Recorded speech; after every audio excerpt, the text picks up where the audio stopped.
एक आदमी जो कि अपोकलिप्स के कुछ ही महीने पहले फिर से रिबॉर्न हुआ और फिर उसने 3 बिलियन के डॉग्स को सिर्फ 1 बिलियन में ही बेच दिया और उस 1 बिलियन से कई सारे टन्स के सप्लाई को खरीद लिया, क्योंकि 27 डेज के अंदर ही ग्लोबल अपोकलिप्स होने वाली है, जहाँ 80% ह्यूमैनिटी ज़ॉम्बी में बदल जाएगी और जो बचे हुए इंसान है उनमें से 90% ज़ॉम्बीज के हाथों मारे जाएंगे। जहाँ इंसान अपने आप को इवॉल्व और डेवलप करना शुरू कर देगा, उनके पास स्पेशल एबिलिटी, कुछ फिजिकल एबिलिटीज और कुछ एलिमेंटल एबिलिटीज होंगे जो कि इनक्रेडिबल होगी। और वो एबिलिटी जो कि वो आदमी पोजेस करता है वो एक रेयर स्पेशल पावर है। इसी के साथ वो अपनी पास्ट लाइफ में व्हाइट किंग के नाम से जाना जाता था। हम हमारे मेन कैरेक्टर चैन को देखते हैं जो कि उन वर्कर से बहुत सारे सामान को मंगाने लगता है, जहाँ पे एक आदमी कह रहा होता है, मिस्टर चैन, मैंने आपकी रिक्वेस्ट के अकॉर्डिंग टाइम पर फ्राइड चिकन बकेट के 100 पोर्शन को डिलीवर कर दिया है। तो दूसरा आदमी कह रहा होता है, मिस्टर चैन, प्लीज इन माल की जाँच करें, आपके रोस्टेड डक के 100 पोर्शन उस ग्रे ट्रक में भरे हुए हैं। और वो सिर्फ सारे सामान की बातें कर रहे होते हैं। तो ये देखते हुए चैन कहता है, ठीक है, अब तुम यहाँ से जा सकते हो।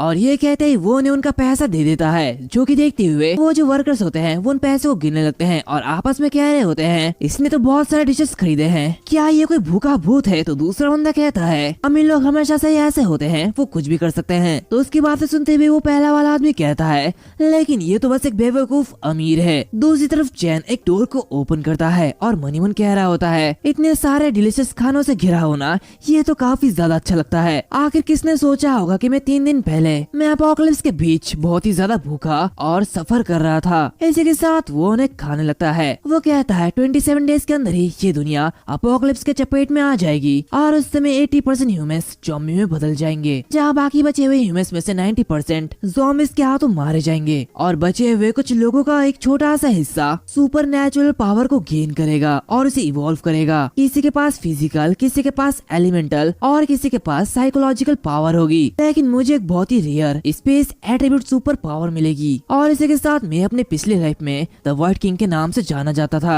एक ऐसी एबिलिटी है जहाँ ऑफेंस और बैटल में जिंदा रहने की एबिलिटी ये दोनों में ही बहुत ही अच्छी है। और जब से मैंने इस व्हाइट ट्रेवलिंग के एबिलिटी में मास्टरी हासिल की है, तब से ऐसा लगता है कि मैं वो मछली की तरह बन चुका हूँ जो कि इस अपोकलिप्स के पानी में गिर चुकी है। ये अफसोस की बात थी कि मैं छिपता छिपाता रहा जब तक अंत में जिंदा बचे हुए लोग मारे नहीं गए और पूरी दुनिया लगातार ऐसे बेकार से मॉन्स्टर से भर चुकी थी, जहाँ मुझे एक भी इंसान नहीं मिला। मैं अपने आप में बहुत ही अकेला था, जहाँ मैं अब और जीना नहीं चाहता था। मैंने अपने आप को मारने की कोशिश की, लेकिन मैंने कभी उम्मीद नहीं की थी कि मैं अपने लाइफ में फिर से पीछे चले आऊंगा। मैं उस अपोकलिप्स के 27 दिन पहले ही वापस आ चुका था। हालांकि मेरी सुपर पावर गायब हो गई, लेकिन पिछली लाइफ में मैंने जो सब स्पेस बनाई थी वो अभी भी एग्जिस्ट करती है। और इस अपोकलिप्स में सबसे ज्यादा इम्पोर्टेंट बात यहाँ के फूड्स और रिसोर्स है। इंसानों को जिंदा रहने के लिए खाने की जरूरत है, और आखिर बिना कुछ खाए कौन जिंदा रह सकता है। इसके अलावा मेरे पास ये सब स्पेस है जो टाइम को फ्रीज कर सकता है, जो कि मेरे खाने को भी फ्रेश रख सकता है। और ये मेरे लिए काफी ज्यादा अच्छी बात है। आखिर मैं इस अपॉर्चुनिटी को अपने हाथों से कैसे जाने दूं, मैं इसका भरपूर यूज करूंगा। ये कहते वो उन सारे के सारे खाना और रिसोर्स को अपने सब स्पेस में रख देता है और उस ट्रक से बाहर निकलता है। तभी उसे कॉल आती है, जहाँ पे कोई उससे कह रहा होता है, चैन लियो, तुम बेहतर हो, जल्दी से ऑफिस में आओ, मुझे अभी तुमसे कुछ बात करनी है। तो ये सुनते हुए चैन इस कॉल को काटते हुए कहता है, ठीक है, मैं अभी आ रहा हूँ। और इस कॉल को काटते हुए वो कह रहा होता है, लेकिन अंकल, मैं इस बार बेवकूफ नहीं बनने वाला हूँ। इसी के साथ वो उसी ऑफिस में चले जाता है, जहाँ पे उसके अंकल उससे कह रहे होते हैं, चैन लुओ, आखिर तुम्हारा मतलब क्या है? तुम अपने $3 बिलियन के शेयर्स को सिर्फ 1 बिलियन में क्यों बेच दिए हो?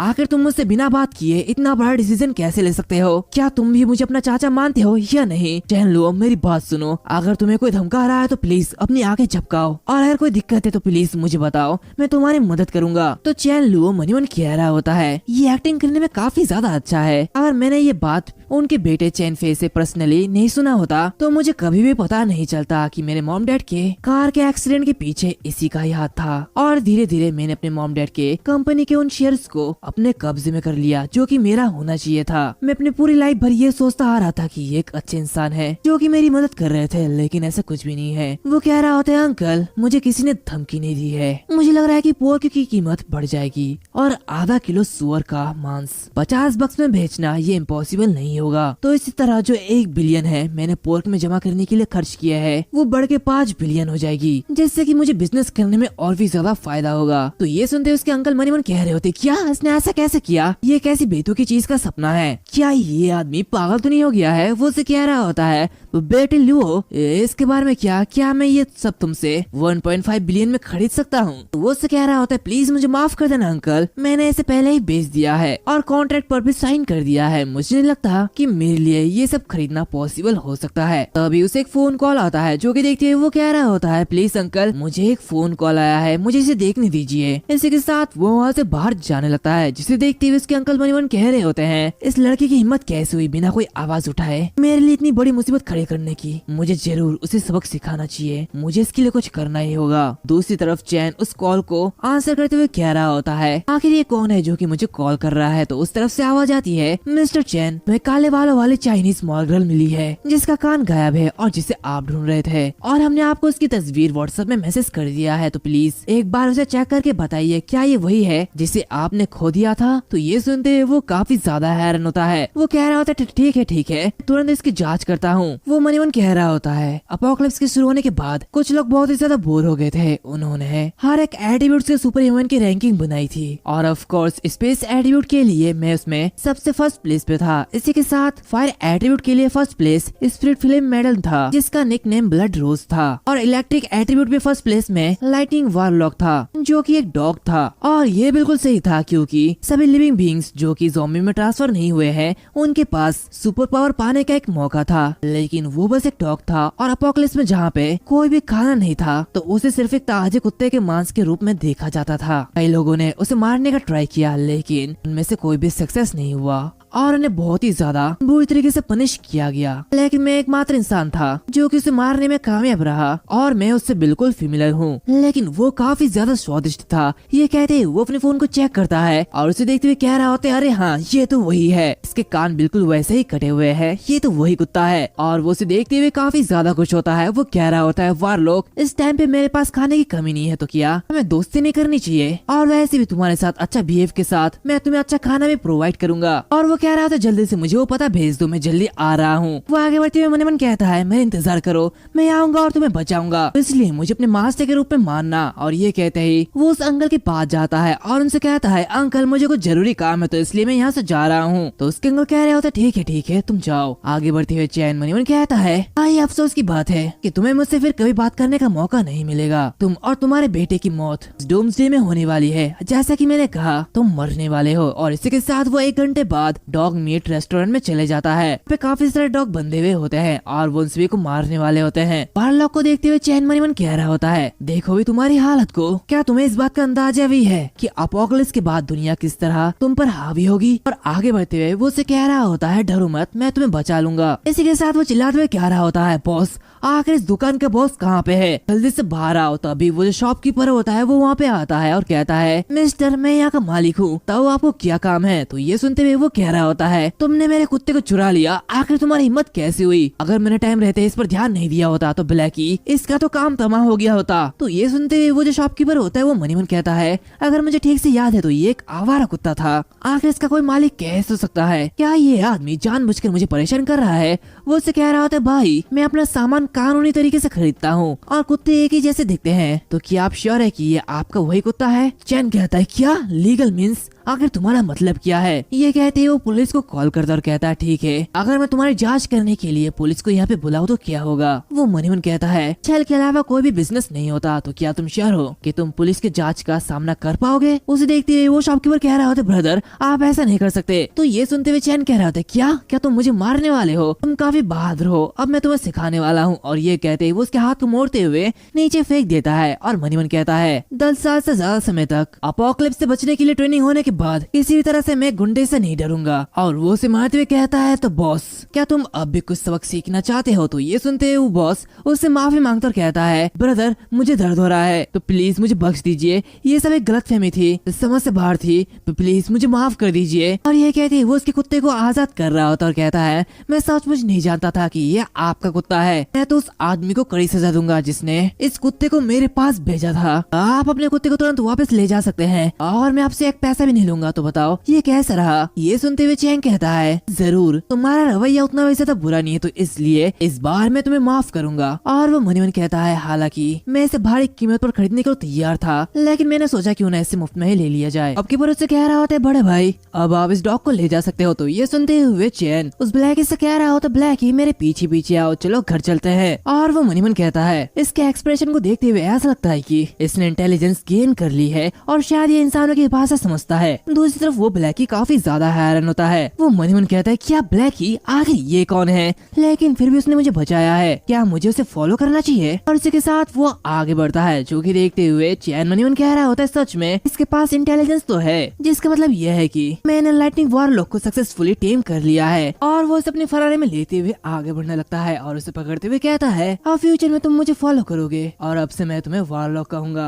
और ये कहते ही वो उसे लेते हुए जाने लगता है। वो मन ही मन कह रहा होता है, मुझे इन कुछ दिनों में वारलॉक के साथ एक अच्छा रिश्ता बनाना है ताकि ये मेरी हर बात माने। वो उसे कह रहा होता है, चलो चलते हैं, तुम्हारे लिए कुछ खिलौने खरीदते हैं। और कुछ देर बाद वो किसी शॉप के सामने आ जाते हैं जहाँ पे एक सिक्योरिटी गार्ड खड़ा होता है जिसका नेम सियो दाजियो है। ये देखते हुए चैन मन ही मन कहता है, आखिरकार हम फिर मिल ही गए। मेरे पिछले लाइफ में जब मैंने वाइट ट्रेवलिंग में मास्टरी हासिल नहीं किया था, तब इसने अपने सुपर पावर के यूज करके मुझे प्रोटेक्ट किया था, लेकिन आखिर में ये चारों ओर से गिर गया और ये मुझे बचाते हुए मारा गया। ये काफी ज्यादा बुरा था भाई। इस बार मैं ये श्योर करता हूँ कि तुम इस लाइफ में मजे ले पाओगे। और वो वहाँ पे पहुँचते हुए उससे कह रहा होता है, दाजियो क्या तुम अपना काम खत्म होने के बाद कुछ मौज मस्ती करने के लिए मेरे साथ आना चाहते हो? तो ये सुनते हुए वो कह रहा होता, नहीं ब्रदर चैन, मेरी माँ ने मुझसे कहा है कि लोगों के साथ अनहेल्थी पार्टीज में मुझे मिलना नहीं चाहिए, ये काफी ज्यादा बेकार होगा। तो ये सुनते हुए वो कह रहा होता है, अच्छा तो तुम्हारी माँ ने और क्या कहा है? दाजियो कह रहा होता है, मेरी माँ ने ये भी कहा है कि जब आप पर कोई भी ज्यादा से ज्यादा काइंडनेस दिखाता है तो जरूर उसके पीछे उसका कोई मोटिव होगा। ये सुनते हुए चैन काफी ज्यादा हैरान होता है। वो मन ही मन कहता है, हालांकि दाजियो अभी तक मुझे ठीक से नहीं जानता है, लेकिन ये ऐसा कैसे कह सकता है? मेरा कोई गलत पर्पस नहीं है। इसी के साथ वो अपोकलिप्स तब हुआ था जब ये अपने शिफ्ट कर रहा था, और जब ये इंसिडेंट फिर से रिपीट हुई तब हम दोनों एक क्लोज फ्रेंड बन गए। और फिर कुछ समय बाद वो सभी घर आ जाते हैं, जहाँ पे चैन वारलॉक अपने घर में ले आता है और कहता है, वारलॉक अब से तुम्हारा घर होगा, तो चलो सबसे पहले मैं तुम्हें नहलाऊंगा। ये देखते हुए वारलॉक काफी ज्यादा खुश होता है। चैन उसे साबुन से नहलाने लगता है और मन ही मन कहता है, मैं पिछले लाइफ में जो था वैसा बनना नहीं चाहता। मैं जब तक छुपता रहा तब तक पूरी दुनिया में मैं बस अकेला इंसान बचा था, लेकिन अब ऐसा नहीं होगा। फ्यूचर में मैं ही सबसे ज्यादा पावरफुल इंसान बना था और बस मेरे पास इसकी धुंधली यादें हैं। क्या मुझे इस बार ऐसा करना चाहिए? खैर सबसे पहले मुझे अपने बेस को बनाना चाहिए। मैं बिल्कुल वारलॉक की तरह उन सभी को मेरे अंदर काम करने के लिए रिक्रूट करूंगा। ये कहते ही वो वारलॉक के बालों को सुखा रहा होता है और मन ही मन कहता है, इसके अलावा मेरी space attribute super power frontal combat में अच्छा नहीं है, तो इसलिए शायद मेरे लिए आगे कुछ प्रॉब्लम हो सकती है। हालांकि मुझे बेस बनाने के लिए बहुत सारे रिसोर्स की जरूरत है। मुझे main dishes, salt, fruits, vegetables, seeds और बहुत सारे ऐसे चीजों से लेकर इलेक्ट्रिक जनरेटर, दवा, मशीनरी तक सब कुछ चाहिए, ताकि फ्यूचर में मुझे भागा भागी नहीं करना पड़े। और स्पेशली मुझे वाटर चाहिए। अपोकलिप्स के बाद सारे के सारे वाटर सोर्स सब कुछ प्रदूषित हो जाएंगे और वाटर में मौजूद डिजीज को प्योरीफाई करने का कोई भी मेथड नहीं है, तो सुरक्षित रूप से पीने के लिए हम सिर्फ बारिश के पानी पर ही निर्भर रह सकते हैं। तो मुझे ज्यादा से ज्यादा वाटर इकट्ठा करना होगा। तभी उसे कुछ याद आता है और वो कह रहा होता है, अरे हाँ मैं तो लगभग भूल ही गया था, मुझे हाई वोल्टेज स्टन बैटन का एक बैच भी तैयार करने की जरूरत है। आखिर मैं ये कैसे भूल सकता हूँ? ये देखते हुए वारलॉक भी घबरा जाता है। चैन उससे कह रहा होता, डरो मत, उनका यूज ज़ॉम्बीज़ को मारने के लिए किया जाएगा, ना ही तुम्हें, तो तुम्हें घबराने की कोई भी जरूरत नहीं है। और इसी के साथ वो मन ही मन कह रहा होता है, ज़ॉम्बीज़ भी इलेक्ट्रिसिटी से काफी ज्यादा डरते हैं, लेकिन जैसे डूम्सडे आएगा उसके बाद इलेक्ट्रिसिटी खत्म हो जाएगी। हालांकि अर्ली फेज में इलेक्ट्रिक वेपन्स बहुत ही ज्यादा इफेक्टिव वेपन्स होते थे। इसी के साथ वो अपने फोन में कुछ करने लगता है और कहता है, जब एलॉय आर्मर मेटल के साथ कंबाइन हो जाएगी तो मैं इनविंसिबल बन जाऊंगा, तो मुझे सावधानी से इसे चूज करना चाहिए और जितनी जल्दी हो सके उतनी जल्दी ही ऑर्डर देना चाहिए। और फिर वो वारलॉक को खाना खिलाते हुए कहता है, वारलॉक धीरे धीरे खाओ, इतनी ज्यादा जल्दी खाने की कोई भी जरूरत नहीं है। दूसरी तरफ वारलॉक काफी ज्यादा भूखा होता है, वो उस चिकन को बहुत ही जल्दी खा रहा होता है। ये देखते हुए वो कहता है, हमारे पास इनफ फूड से ज्यादा है, तो मैं तुम्हें यकीन दिलाता हूँ कि हम हर दिन पेट भर के खाना खाएंगे। और ये कहते ही वो भी ब्लैकी की तरफ बैठ जाता है और उसे खाते हुए कहता है, ये तो काफी अच्छा है। तभी वो अपने आप को देखते हुए कह रहा होता, रुको रुको, तो क्या मैं इस कुत्ते की तरह बर्ताव कर रहा हूँ? तभी वहाँ पे कोई आता है। ये देखते हुए वो हैरान होता है है और इस दरवाजे को खोलते हुए कह रहा होता है, आखिर आप कौन है? तो ये सुनते हुए वो लेडी कहती है, ये मैं हूँ मायू। तो ये देखते हुए चैन काफी ज्यादा हैरान होता है और कहता है, ओह तो क्या आप वही क्यूलिनरी टीचर है जिसे मैंने हायर किया था? वैसे मेरी याददाश्त धीरे धीरे खत्म हो रही है, तो मैं भूल गया था कि आज दोपहर को मेरा लेसन कौन सा था, लेकिन छोड़ो प्लीज आप अंदर आइए। तो ये देखते हुए मायू मन ही मन कहती है, उसने सिर्फ क्यूलिनरी क्लासेस के लिए 50,000 पे किया, आखिर ऐसा ये कैसे कर सकता है? क्या ये बहुत ही ज्यादा अमीर है? मुझे चिंता थी कि उसका मतलब कुछ अच्छा नहीं होगा, लेकिन अब उसे देखने के बाद मेरी चिंता कम हो चुकी है। और वैसे भी इस हैंडसम फेस के साथ किसी लड़की के बारे में चिंता करने की कोई भी जरूरत नहीं है, लेकिन वो मुझ पर अपना टाइम और अपना एनर्जी बर्बाद क्यों करेगा? आखिर क्या हो सकता है, मुझे कुछ समझ में नहीं आ रहा। तभी चैन उसे कह रहा होता है, देखो मैंने तैयारी कर ली है, रसोई के बर्तन और बेसिक इंग्रेडिएंट्स यहाँ पे है जिसकी आपने रिक्वेस्ट की थी। इसी के साथ वो मन मन कह रहा होता है, अपोकलिप्स के बाद कई सारी दिक्कत मेरे सामने आएगी, तो इसलिए मुझे सबसे पहले खाना बनाना सीखना होगा। तो इस वजह से मैंने इसके ऊपर इतने सारे पैसे खर्च किए ताकि मैं कुछ ढंग का खाना पका पाऊँ। तो मायूस से कह रही होती है, तो ठीक है चलो तुरंत शुरू करते हैं। वैसे मैं आज तुम्हें मीठी और खट्टी पोर्क पसलियों का पकाना सिखाऊंगी। तो ये सुनते हुए चैन मन ही मन कहता है, हाँ ठीक है, लेकिन इस लेसन के फीस को मैं इस महीने के खत्म होने के बाद ही पे करूंगा, तब तक तो ये टपक ही जाएगी।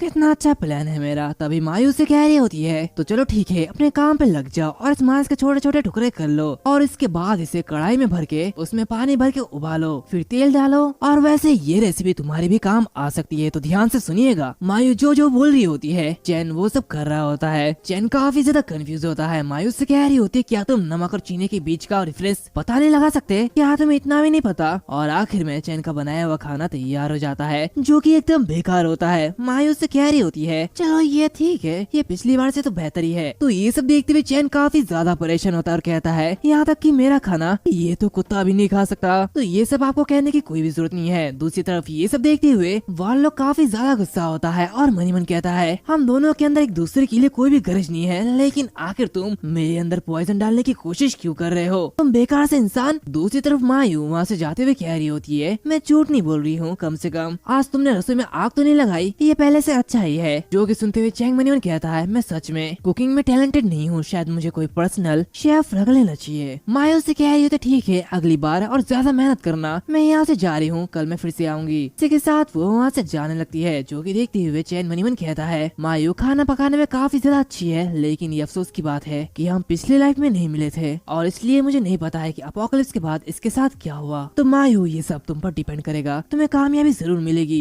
ये कहते ही वो उसे देख रहा होता है। तभी उसे कुछ लोगों के बारे में याद आता है। जो कि याद करते हुए वो कह रहा होता है, अरे मैं तो उन लोगों के बारे में भूल ही गया। वो दो सिस्टर मिलिंग और मिली, इन सिस्टर्स को कम नहीं आंकना चाहिए। जो ओल्डर सिस्टर है वो मिलिंग है। मिलिंग ने एक फायर एट्रीब्यूट सुपर पावर को अवेकन किया था और सबसे ज्यादा strongest fire attribute super human बन गई थी। यहाँ तक कि वो द ब्लड रोज और स्पिरिट फिल्म मेडन को भी जानती थी। इसी के साथ उसकी छोटी सिस्टर मिली, वो तो उससे भी ज्यादा इम्प्रेसिव थी। वो एक लाइट एट्रीब्यूट सुपर ह्यूमन थी। हालांकि उसके पास कॉम्बैट एबिलिटी काफी ज्यादा कम थी, लेकिन वो हील करने में बहुत ही ज्यादा अच्छी थी। और बाद में मैंने ये भी सुना था कि वो रिवाइवल स्पेल का भी यूज कर सकती है। तो फिर मुझे इन दोनों को चूज करना चाहिए। ये कहते ही वो अपने मैनेजर को कॉल लगाता और कहता है, मैं तुम लोगों को टू सिस्टर्स की इन्वेस्टिगेट करने के लिए 3 दिन का टाइम दूंगा और तुम्हें मुझे उनकी सारी की सारी जानकारी देनी होगी। सबसे इम्पोर्टेंट बात यह है कि आखिर वो क्या खाना पसंद करते हैं। इसी के साथ वो मनीमन कह रहा होता है, जैसे कि कहा जाता है तुम्हें एक लड़की का दिल जीतने के लिए उसके पेट को जीतना होगा। मैं उसके लिए सबसे पसंदीदा और लाजवाब खाना बनाऊंगा। नहीं, शायद मुझे ऑर्डर करना चाहिए और ताकि उसके पास खाने की कोई भी कमी ना हो, तो वो जरूर मेरी बात मानेगी। और ऐसे ही कुछ दिन बीत जाते हैं। हमें 28 मई डूम्सडे से 5 दिन पहले का सीन दिखाया जाता है, जहाँ चैंग उन दोनों के बारे में जान चुका होता है। वो मनीमन कहता है, मिलिंग को सिचुआन चुइसिन खाना बहुत ही ज्यादा पसंद है और उसका फेवरेट फ्रूट ग्रेप्स है। इसी के साथ मिली को मछली खाना बहुत ही ज्यादा पसंद है, लेकिन उसका पसंदीदा डिश ब्रेस्ट पोर्क ट्रोटर है और उसे वाटरमेलन खाना भी बहुत ही ज्यादा पसंद है। तो ये सब मुझे जुगाड़ करना होगा। ये काफी ज्यादा झमेला भरा है, लेकिन मुझे ये करना ही होगा। और ऐसे एक दिन और बीत जाते हैं। हम देखते हैं चैंग के पास एक सेफ्टी सूट होता है, जो कि मुझे तो बहुत ही ज्यादा पसंद आया। वो ये देखते हुए कह रहा होता है, ये बिल्कुल भी बुरा नहीं है। हालांकि ये थोड़ा भारी है, लेकिन ये फिर भी बहुत ही ज्यादा प्रोटेक्टिव है और मुझे दूसरे सेट को सुदाजू के पास भेजना होगा और इसके लिए मुझे कोई तरीका ढूंढना होगा। हम अगले दिन देखते हैं जहाँ पे उसका मैनेजर उसके लिए वही इलेक्ट्रिक बैट लाता है और उससे कह रहा होता है, मिस्टर चैन ये एक इलेक्ट्रिक बैट है जिसकी वोल्टेज किसी भी आदमी को तुरंत बेहोश कर सकती है और इसके बिजली के झटके मौत के घाट उतारने के लिए कुछ सेकंड लगाते हैं, तो इसलिए प्लीज इसका यूज सावधानी से करना। तो ये सुनते सुनते हुए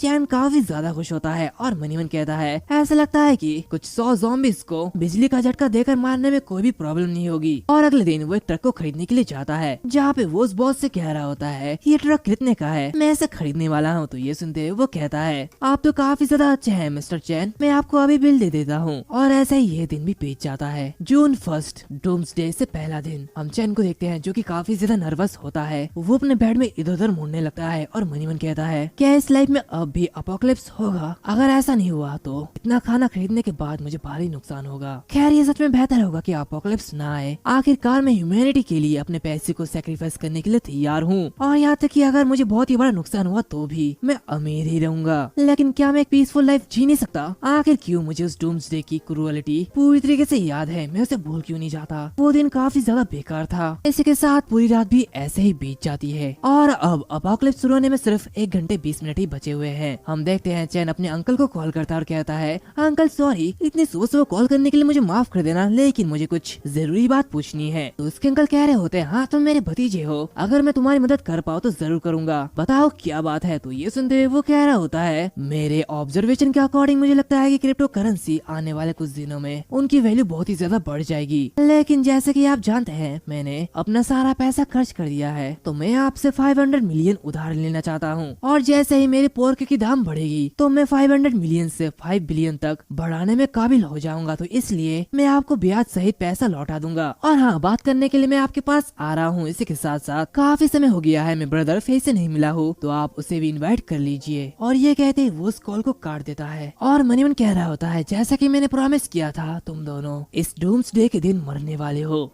और फिर उसके बाद वो चैन जियानान के घर में जाने के लिए अपनी कार में बैठ जाता है और वार लोग से कह रहा होता है वार लोग मुझे कुछ पर्सनल इश्यूज निपटाने हैं, तो इसलिए मेरे लिए कार में वेट करना, और हाँ अपनी सेफ्टी के लिए बाहर मत निकलना, क्या तुम समझ चुके हो? तभी वो सूरदाजी को बाहर देखता है, जो कि देखते हुए वो मनीमन कहता है हालांकि पिछली लाइफ में मेरी मदद के बिना ये बाहर जिंदा रहने में कामयाब रहा, लेकिन एक सौतेले भाई होने के रूप में मुझे उसे कुछ एडवाइस देनी चाहिए। और ये कहती वो उसके पास आता है, जहाँ पे दाजी उससे कह रहा होता है ब्रदर चैन आप कहाँ पे जा रहे हैं? तो चैन उससे कहता है दाजी आज जागने के बाद मुझे कुछ बेचैनी से महसूस हो रही है, ऐसा लगता है कि आज कुछ बड़ा होगा, तो प्लीज 9 बजे के आसपास सेफ रहना और तुम मुझसे वादा करो। तो ये सुनते वो घबराते हुए कहते थे ठीक है मास्टर चैन आप जो कह रहे हैं मैं वही करूंगा। तो चैन कहता ठीक है अब मैं जा रहा हूँ, तो प्लीज सेफ रहना। और इसी के साथ वो चैन जियानान के घर में पहुँच जाता है, जहाँ पे चैन जियानान उनके बेटे से कह रहे होते हैं चैन वो क्रिप्टो करेंसी में इन्वेस्ट करने के लिए काफी ज्यादा डेयरिंग है, तो मैं तुम्हें बता दूं कि इसका प्राइस हाल ही में काफी ज्यादा बढ़ रहा है, लेकिन इसका कोई भी ट्रू वैल्यू नहीं है। तो उसका बेटा कह रहा होता है डैड अगर वो हमें मुफ्त पैसा देना चाहता है तो हमें से रिजेक्ट क्यों करना चाहिए, आखिर आप ये क्या कह रहे हैं? तो उसके डैड कह रहे होते हैं चैनलो जानता है कि मैंने उसे धोखा दिया है, तो वो ऐसा कुछ क्यों करेगा जिससे मुझे फायदा होगा, तो समझो मेरे बेटे ये कोई जाल भी हो सकता है। तो उसका बेटा कह रहा होता है क्रिप्टो करेंसी खरीदते समय किसी की माइंडसेट गैम्बलिंग की तरह होती है, तो उससे अभी तुरंत कैश की जरूरत है, लेकिन वो बहुत से लोगों को नहीं जानता है। मुझे लगता है कि वो किसी ऐसे इंसान को ढूंढने में फेल था जो कि इतने कम समय में 500 मिलियन उधार दे सके, तो इसलिए वो आखिर में हमारे पास आया है। तभी उन्हें चेंग लो के आने का एहसास हो जाता है। ये सब देखते हुए चेंग जियानान कह रहा होता है वो आ चुका है तो इसलिए सावधान रहना। और चेंग लू जैसे दरवाजा खोलता है वैसे ही उसका भाई उससे कह रहा होता है चेंग लू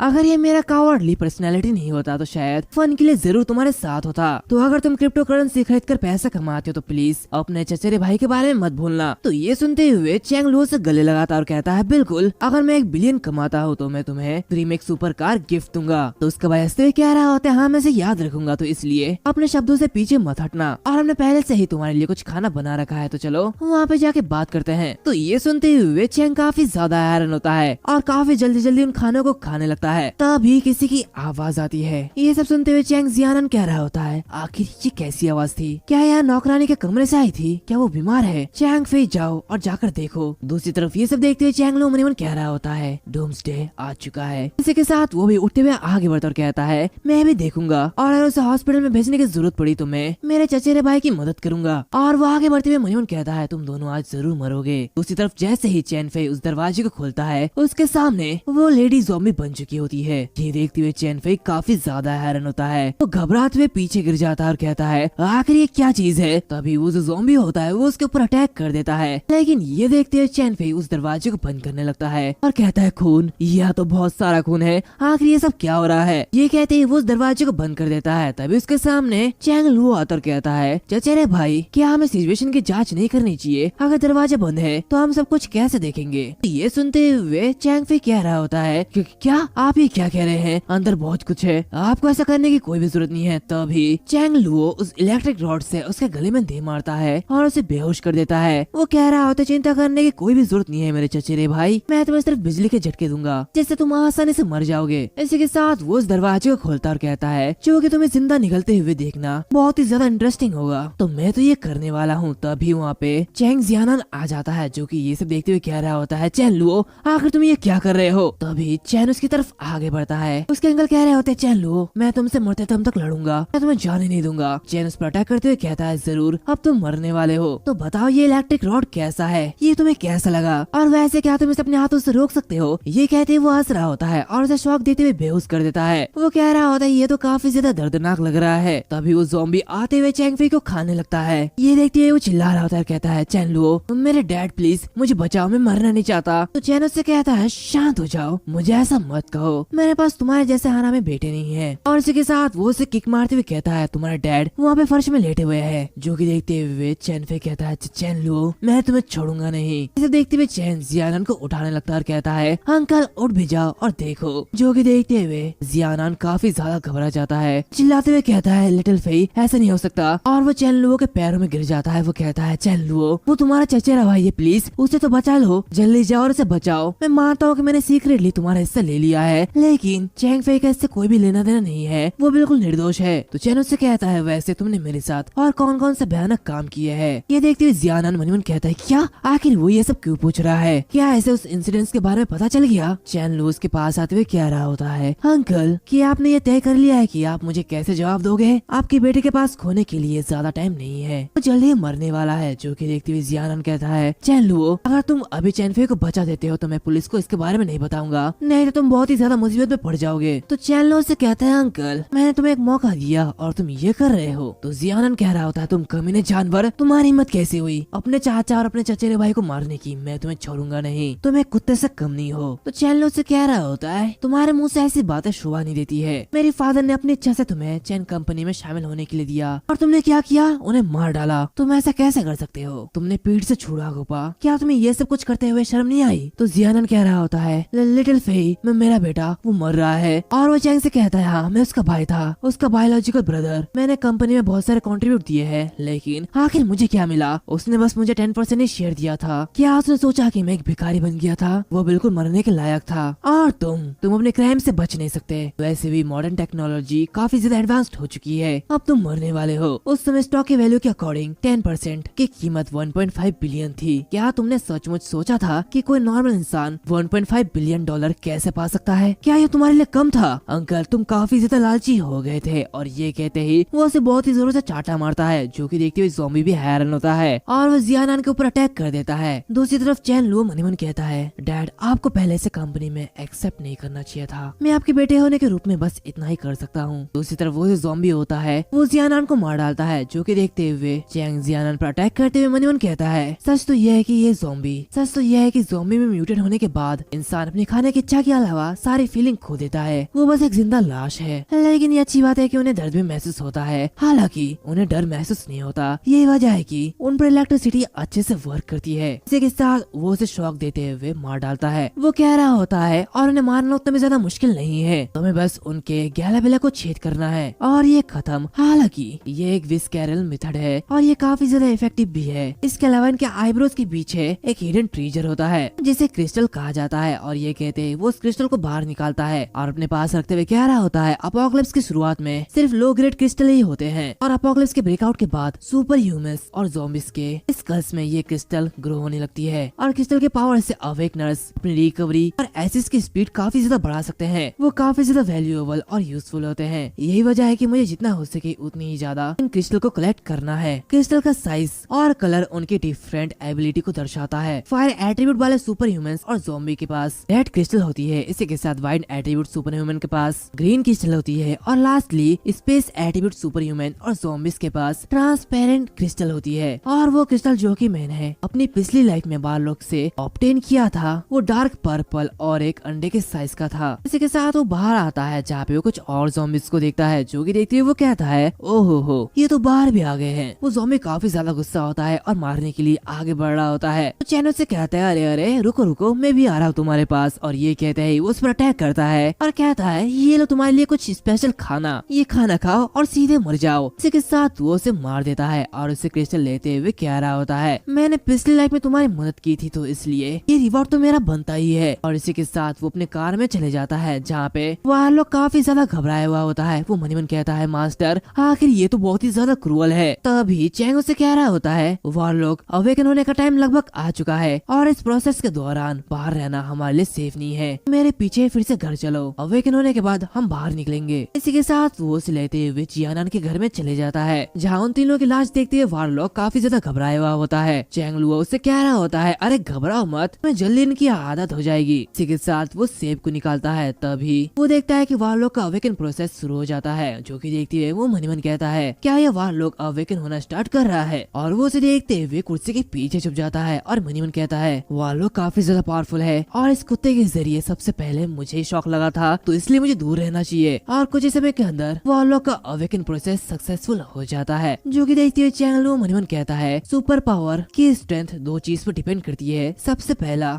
जितनी जल्दी तुम अवेकन होंगे उतनी जल्दी तुम स्ट्रॉन्ग बन जाओगे, और दूसरी बात, जितनी तेजी से तुम्हारी सुपर पावर इवॉल्व होती है तुम उतने ही ज्यादा पावरफुल हो जाओगे। और अभी वारलॉक टॉप टियर का इलेक्ट्रिक एट्रीब्यूट अवेकनर बन चुका है और इसकी इंटेलिजेंस और भी ज्यादा इवॉल्व होने वाली है, क्यों है ना। वो कह रहा होता है मुझे इससे जलन हो रही है, इंसान तो कुत्ते से भी बदतर है। तभी उसे अचानक कुछ महसूस होता है, उसके हाथों से वो सेब गिर जाता है। वो कह रहा होता है ये तो दर्द हो रहा है, ऐसा लगता है कि मैं भी बहुत पीछे नहीं हूँ, मेरी अवेकनिंग भी स्टार्ट होने वाली है। इसी के साथ वो अपने एनर्जी को इकट्ठा करने लगता है और एक अटैक करता है, यानी कि वो अवेकन हो चुका है। ये देखते हुए वालों काफी ज्यादा हैरान होता है, लेकिन चैंग मन ही मन कहता है ये क्या है, ये बिल्कुल वैसा नहीं है। एक सिंगल स्पेस स्फीयर के अटैक ने मेरी ऑलरेडी बहुत सारी एनर्जी को यूज कर दिया, इसके अलावा इसकी डिस्ट्रक्टिव पावर इतनी कम है कि ये लोस्ट गेट के ज़ॉम्बीज़ को भी मार नहीं सकती। शायद सबसे पहले मुझे क्रिस्टल को ऑब्जर्व करके लेवल अप करना होगा। इसी के साथ हमें ये बताया जाता है कि अपोकलिप्स के दौरान सुपर ह्यूमंस को 1 से 10 ग्रेड में बांटा गया था और उस 10 ग्रेड के बाद किंग टियर है। वारलॉक और स्पिरिट फ्लेम मैडन बिल्कुल चैंग लुओ जैसे पिछले लाइफ में किंग टियर के अवेकनर्स थे। चैंग लुओ ने भी अपने पिछली लाइफ में किंग टियर को हासिल किया था, लेकिन वारलॉक की क्रिस्टल को ऑब्जर्व करने के बाद वो एक नई टियर में पहुंच चुका था। चैंग लुओ कह रहा होता है मैं उस नई टियर के बारे में श्योर नहीं हूँ, मुझे इसके बारे में ठीक से नहीं पता। वैसे भी आखिर इसका मतलब क्या है, वहाँ तो खाने पीने के लिए कुछ भी नहीं था, अब मेरे साथ खेलने या फिर साथ देने वाला भी कोई नहीं था, इसलिए मेरी लाइफ का भी कोई भी मतलब नहीं था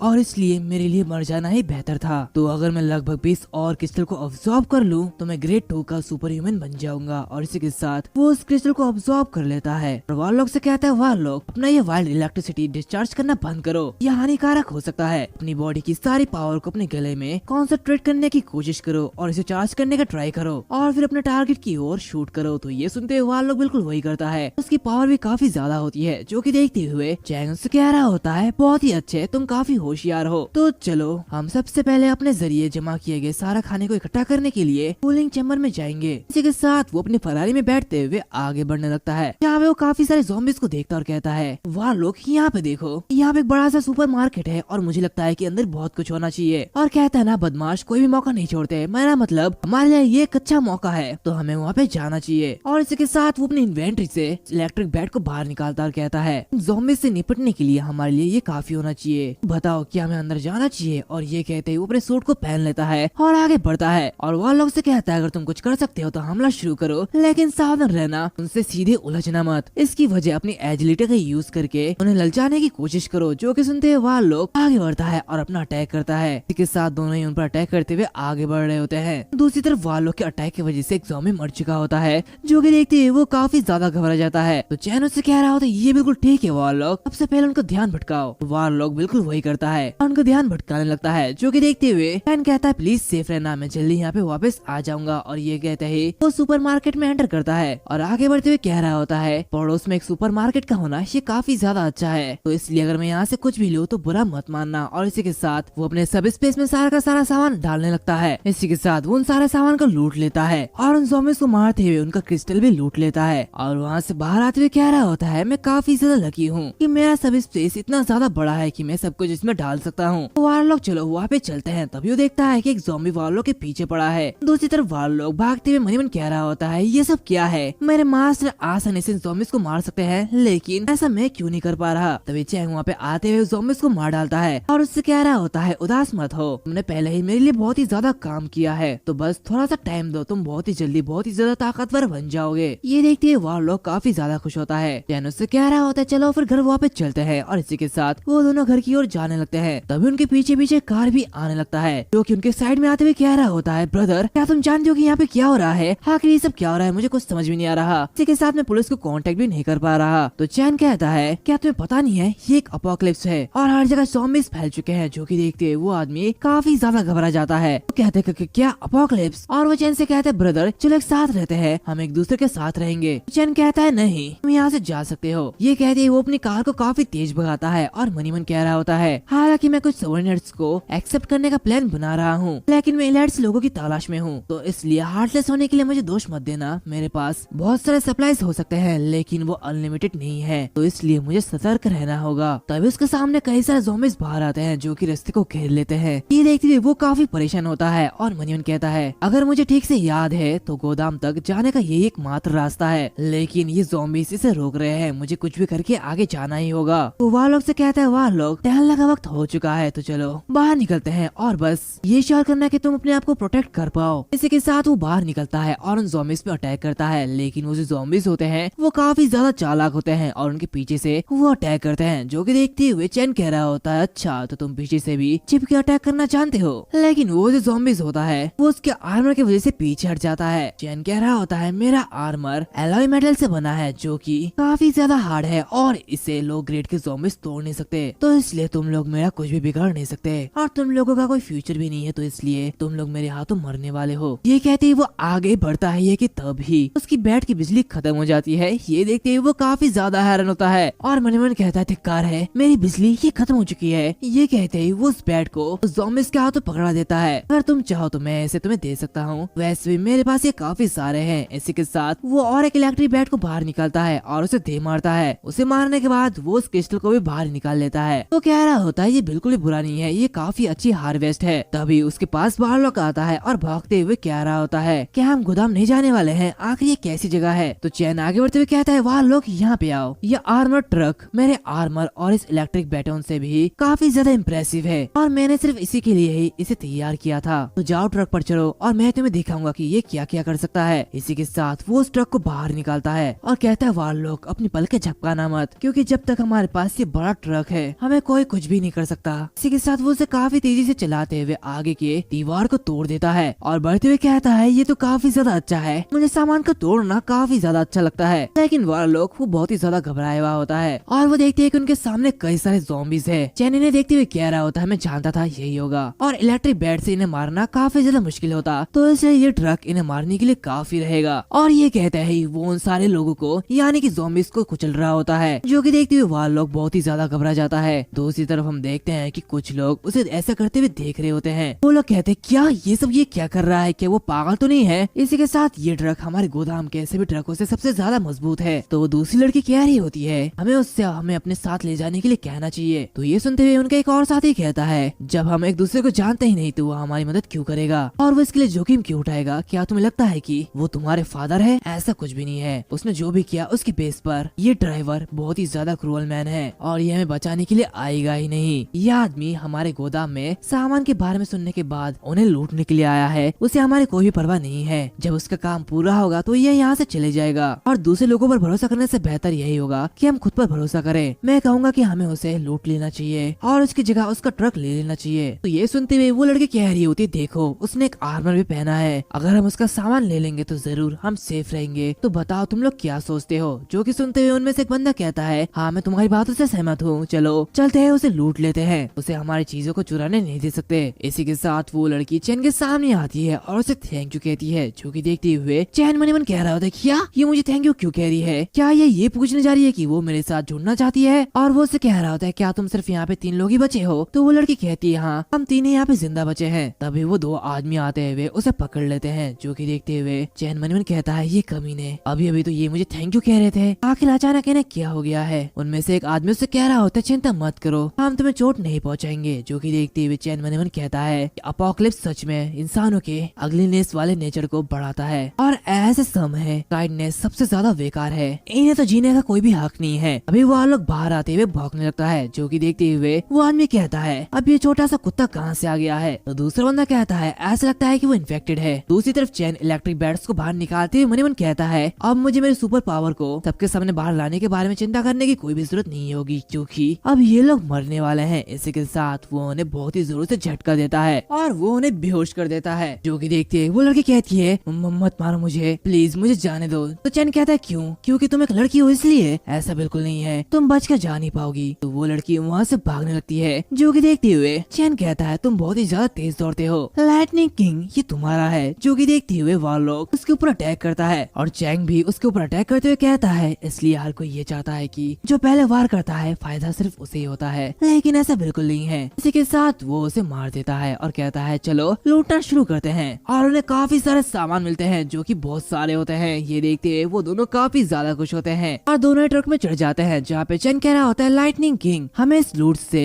60,000 टन का रिसोर्स मिला है, तो बहुत ही ज्यादा लकी है। ये लूट तो बहुत ही ज्यादा औसम था। तो चलो अब घर चलते हैं और आराम करते हैं। वैसे भी मैं हैरान हूँ कि डाजियो वो कैसा कर रहा है। ये कहती वो आगे बढ़ रहा होता है कि तभी उसके सामने एक आदमी आता है जो कि उसे वो ट्रक रोकने के लिए कहता है। कह रहा होता है प्लीज मेरी मदद करो, और उसके शर्ट के नीचे कुछ छिपा हुआ होता है। जो कि देखते हुए चैन मन ही मन कह रहा होता है शर्ट के नीचे कुछ छिपा हुआ है, जरूर ये अच्छा नहीं होगा, भले ये कितना भी छोटा खतरा क्यों ना हो, मैं इसकी इजाजत नहीं दूंगा। और ये कहती है वो उस ट्रक को और भी ज्यादा तेजी से भगाता है और उसे ठोकने वाला होता है कि तभी वो आदमी वहाँ से हट जाता है। चैन मन ही मन कह रहा होता है मैं रोक नहीं सकता, और अगर तुम मुझे ब्लॉक करते हो तो मैं तुम्हें हिट कर दूंगा और तुम्हें मार डालूंगा। दूसरी तरफ वो आदमी चिल्लाते हुए कहता है कमीने तो क्या तुम मुझे मारना चाहते हो? तुम बस रुको, अगर मुझे मौका मिलेगा तो मैं तुम्हें मार डालूंगा। ये कहते वो चिल्ला रहा होता है। दूसरी तरफ चैन मन ही मन कहता है मुझे मार डालोगे? क्या तुमने इसके लिए पूछा? क्या तुम ऐसा कर भी पाओगे? अगर पास्ट में तुम ऐसा गरज बनाए रखती तो ज्यादा से ज्यादा तुम मेरे पीठ पीछे कुछ बुराई करते या फिर कोई प्लान बनाते, लेकिन अब इस अपोकलिप्स में एबिलिटी अवेकन होने के बाद हर किसी के पास लोगों को मारने का मौका है, तो मैं ऐसी गलती नहीं कर सकता। इसी के साथ वो उस ट्रक को रोक लेता है और वारलॉक से कहता है वारलॉक क्या तुमने सुना उसने मुझे क्या कहा? उसने कहा है कि वो कुत्ते का मांस खाना चाहता है, तो बताओ उसके साथ क्या करना चाहिए? तो ये सुनते हुए वारलॉक मन ही मन कहता है हालांकि मैं इंसानी भाषा नहीं समझता, लेकिन मुझे यकीन है कि उसने ये तो नहीं कहा। दूसरी तरफ वो आदमी उसकी तरफ आगे बढ़ता और कहता है कमीने मैं तुम्हें सबक सिखाऊंगा, मैं तुम्हें मार डालूंगा। तभी वारलॉक बाहर निकलता है और उसकी तरफ आगे बढ़ता है। जो कि देखते वो आदमी हैरान होता है और वो वारलॉक पे अटैक करता है। दूसरी तरफ वारलॉक मन ही मन कह रहा होता है मुझे इसकी परवाह नहीं है कि तुम क्या कह रहे हो, लेकिन अगर मेरे मास्टर तुम्हें मारना चाहते हैं तो मैं जरूर तुम्हें मार डालूंगा। ये कहते वो उस इलेक्ट्रिक शॉक से उसे मार डालता है। तभी चैन उससे कह रहा होता है वारलॉक ये विचार करो कि क्या वो मर गया है, अगर वो नहीं मरा है तो उसे मार डालो। वैसे भी वारलॉक अगर बैटल में तुम जरा सा भी झिझक दिखाओगे तो तुम मारे जाओगे, तो इसलिए अगर तुम इस अपोकलिप्स को अपना बनाओगे तभी तुम सेफ रह पाओगे और जिंदा रह पाओगे। तो ये सुनते हुए वारलॉक उस आदमी को बहुत ही जोरों से काटता है और उस पर अटैक करते हुए उसे मार डालता है और उसे निपटाते हुए दोनों ही आगे बढ़ने लगते हैं। चैन कह रहा होता है विला की रोड बहुत ही ज्यादा पतली है और इस भारी से ट्रक को पार करना इतना आसान नहीं है, तो सबसे पहले बाहर जितने भी ज़ॉम्बीज़ हैं उनको फुसला के ट्रक से दूर ले जाओ और मैं ट्रक के पास वेट करूंगा। तो ये सुनते हुए वारलॉक उन सारे के सारे ज़ॉम्बीज़ को पहला फुसला के दूर ले जाता है। जो कि देखते हुए चैन कह रहा होता है ये तो काफी अच्छा है। वारलॉक के लालच की वजह से वो सभी उसके पीछे जा रहे हैं और इस मौके में मैं इस ट्रक को पार कर दूंगा। फिर उसके बाद ये सभी एक फ्री कार वॉचिंग लेबर बन जाएंगे, जिससे कि आसपास में गुजरने वाले कोई भी सर्वाइवर्स मेरे ट्रक को डैमेज नहीं कर सकेंगे। और लकीली मेरे रिवॉर में बटरफ्लाई इफेक्ट नहीं है और इसी के साथ दाजियो ज़ॉम्बी नहीं बनी है, तो उसे सेफ ही रहना चाहिए और अपने सामने वाले ज़ॉम्बीज़ को मारने के लिए आगे बढ़ता है और उन पर अटैक करता है। तभी वहाँ पे दाजियो और चैंग की सिस्टर चैन जिंग पहुँच जाती है। दाजियो कह रहा होता है ब्रदर चैन आप तो अमेजिंग है, आप काफी अच्छे से लड़ रहे हैं। तो जिंग इसे देखते हुए कह रही होती है ये इलेक्ट्रिक बैट बहुत ही ज्यादा पावरफुल है और अगर उसके पास खुद की सुरक्षा करने के लिए ये है, तो अगर उसका सामना किसी ज़ॉम्बी से भी हो जाए तो उसे डर नहीं लगेगा। कोई भी हैरानी की बात नहीं है कि वो इतना ज्यादा बहादुर क्यों है। तभी दाजियो चिल्लाते हुए कह रहा होता है ब्रदर चैन मैं यहाँ पे हूँ। ये देखते हुए चैन काफी ज्यादा खुश होता है और मन ही मन कहता है जैसे की उम्मीद थी मेरा बड़ा भाई सेफ है। तभी वो चैन जिंग को देखता है, जो की देखते हुए वो काफी ज्यादा हैरान होता है। चैन जिंग दाजियो से कह रही होती है चलो इन सब के बारे में बात नहीं करते हैं और यहाँ से जल्दी निकलते हैं, अगर हमारा सामना भी ज़ॉम्बी से हो गया तो हम परेशानी में पड़ जाएंगे। ये सब देखते हुए चैन काफी ज्यादा गुस्सा होता है। दूसरी तरफ चैन जिंग चैन की तरफ आगे बढ़ रही होती है और मन ही मन कह रही होती है मुझे चैन के साथ अपना रिश्ता बनाए रखना होगा, इन दोनों के साथ मैं सेफ रह सकती हूँ और रेस्क्यू के लिए वेट कर सकती हूँ, नहीं तो मैं मारी जाऊंगी, तो मुझे चैन लोगों के पास रहना ही होगा। एंड इसी के साथ साथ ये जो एपिसोड है वो यहाँ पर खत्म होती है। उम्मीद है तुम लोगों को ये एपिसोड काफी अच्छी लगी होगी। वैसे मुझे तो ये सीरीज काफी पसंद आई है, और अगर तुम्हें भी पसंद आई तो प्लीज कमेंट कर देना। इस वीडियो का कमेंट एम 500 कमेंट्स है, तो जल्दी से पूरा करवा दो। इसी के साथ इस सीरीज में अच्छा सपोर्ट दिखाओ, ताकि हम लोग नई नई वीडियो को भी जल्दी ला पाए। और गाइस, क्या मुझे नेक्स्ट वीडियो वो भी 30 या 40 मिनट का बनाना चाहिए, या फिर रोज 20 मिनट का एक वीडियो लाना चाहिए? तो जल्दी से कमेंट सेक्शन में बता दो। तो मिलते हैं अगले वीडियो में, तब तक के लिए बाय बाय।